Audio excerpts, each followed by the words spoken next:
Carrefour des possibles, 19e édition en région Provence-Alpes-Côte d'Azur. Alors, une façon de construire justement des formes de collaboration plus harmonieuses, eh bien, Pierre-Yves va nous les décrire, notamment avec sa plateforme collaborative immersive issue d'une expérience d'éducation populaire. Merci beaucoup, bonsoir. Donc, je représente un collectif de techniciens, formateurs, chercheurs qui, depuis une dizaine d'années, travaillent sur les nouvelles formes de collaboration, sur des formes de collaboration humainement responsables. Et depuis 4 ans, on s'est intéressé à ce qui peut être une avancée probable du monde du travail au niveau numérique. Ce sont les environnements immersifs persistants. Donc, c'est une technologie issue du jeu en ligne dans lesquels on retrouve immergé dans un environnement de travail avec des objets matérialisés. Dans ce que vous avez, on a essayé de faire une petite vidéo de ce type d'environnement. En fait, on représente des objets, on appelle ça de la matérialisation d'objets conceptuels. Ici, ce sont des gens en réunion dont les idées sont matérialisées, que je ne me trompe pas, voilà, sous la forme de petits objets. Et donc, les participants ou les gens qui vont se connecter plus tard sur cette plateforme ont la possibilité de regarder les idées, les propositions qui ont été avancées par les partenaires.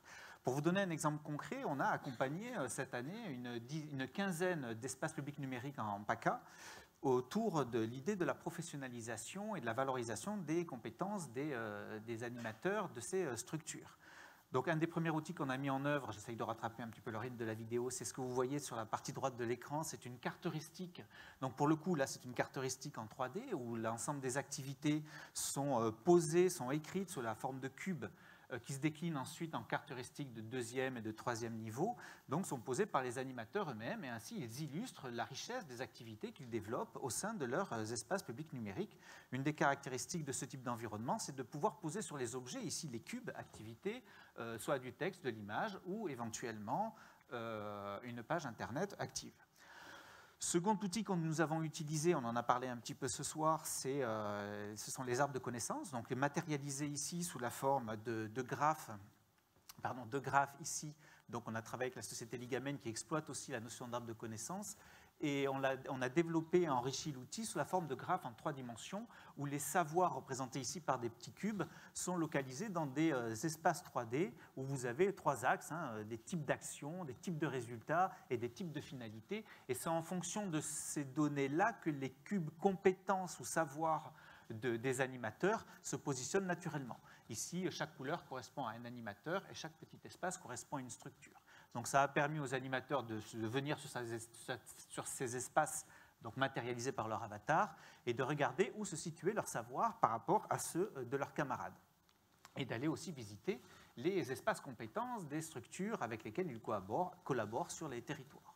Troisième outil que nous avons utilisé sur ce type d'environnement, c'est les réseaux d'échange réciproque de savoir. Donc c'est un outil du reste qui est un petit peu à l'origine des arbres de connaissances.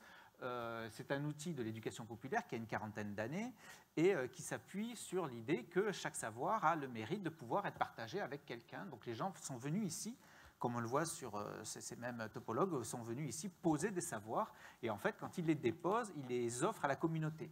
De la même manière, ils vont poser des demandes de savoir. Et ainsi, les personnes ont la possibilité de visualiser les savoirs disponibles par leurs camarades, mais aussi les demandes de savoir auxquelles ils peuvent éventuellement répondre.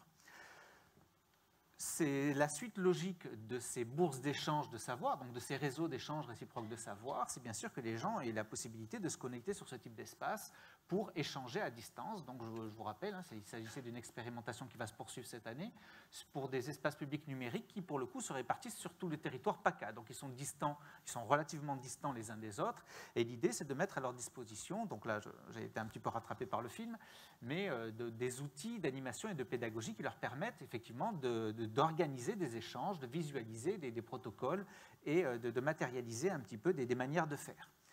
Au final, on a eu la possibilité de matérialiser l'ensemble des savoirs proposés par ces animateurs sur les 15 structures qui ont participé à cette première expérimentation. C'est ce qu'on voit à l'écran. Et pour le coup, ça offre la possibilité de voir qu'il y a des zones sur lesquelles il y a beaucoup de savoirs, donc des amas de savoirs, et donc on les analyse. Donc on travaille avec le laboratoire d'économie et de sociologie du travail. Et l'idée, c'est de voir s'il s'agit de culture d'entreprise ou s'il s'agit de culture métier, pour le coup, puisqu'on a des regroupements de savoirs.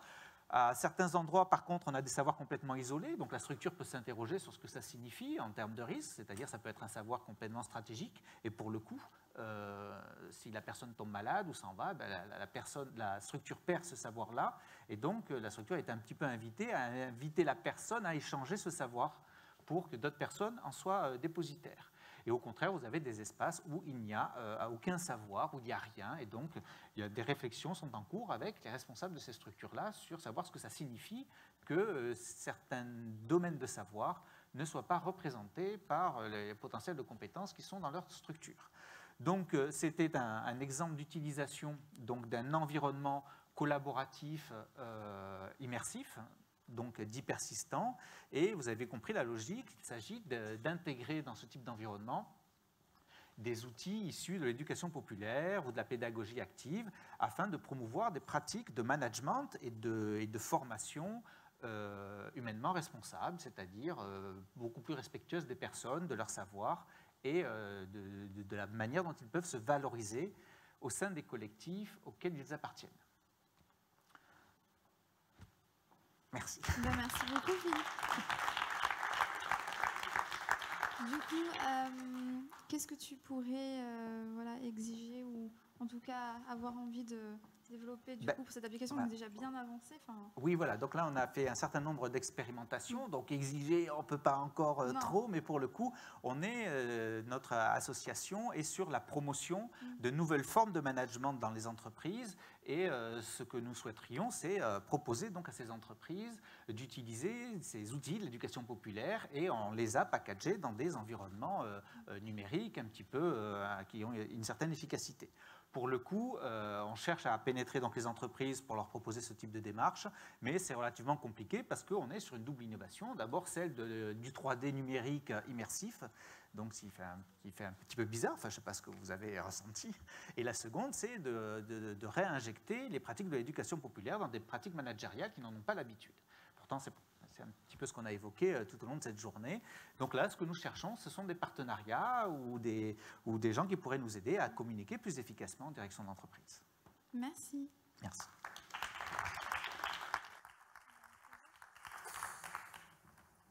Alors, dans l'entreprise, on parle, on débat, on décide, mais on ne sait